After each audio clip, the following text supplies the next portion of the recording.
Sir, गेल्या अनेक वर्षापासून धनगर समाजाचा जो एसटीचा प्रश्न आहे, हे कोणतंही सरकार आलं, फक्त निवडणुका लागल्या की तोपर्यंत ते आश्वासन देतात धनगर समाजाला.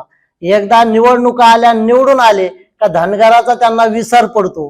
तर येणाऱ्या 21 तारखेला आमचे मल्हार येऊदे, आदरणीय दीपक भाऊ बोराडे यांच्या नेतृत्वाखाली, यांच्या मार्गदर्शनाखाली येणाऱ्या 21 तारखेला आम्ही 1 कोटी धनगर समाज त्या ठिकाणी कसा जमेल, त्या प्रयत्नासाठी आदरणीय संघर्ष येऊदे दीपक भाऊ बोराडे 2 महिन्यापासून महाराष्ट्र पिंजून काढतात.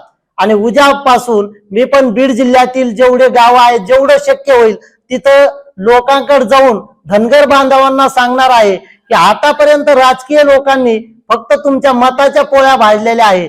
जर तुमच्या लेकरा बाळाचं जर हित तुम्हाला करायचं असेल आणि एसटीचं जर आरक्षण मिळालं तर प्रत्येक धनगर बांधवाचे 65 जे मतदारसंघ आहे तिथून 65-70 आमदार निवडून येऊ शकतात. मग लोकांना भीक मागण्यापेक्षा आम्हाला तिकीट द्या, कारण हे राजकीय लोक वेळेला धनगर समाजाचे तिकीट कापले जातात आणि नको त्यांना तिकीट दिले जातात. मग ही आमची हक्काची मागणी आहे. जर एसटीचं आरक्षण आम्हाला मिळालं तर आमचे हजारो मुलं डॉक्टर, कलेक्टर, एवढंच नव्हे खासदार, आमदार होणार आहेत. म्हणून मी धनगर बांधवांना महाराष्ट्रातल्या एवढंच आवाहन करेल, कुठून बी शिरा, कुठून बी घुसा, पण मुंबईत दिसा.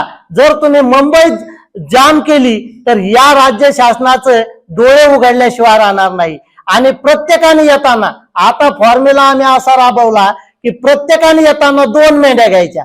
का? मेंढ्या नेल्याशिवाय आणि घोडे नेल्याशिवाय हे जागृत होणार नाही.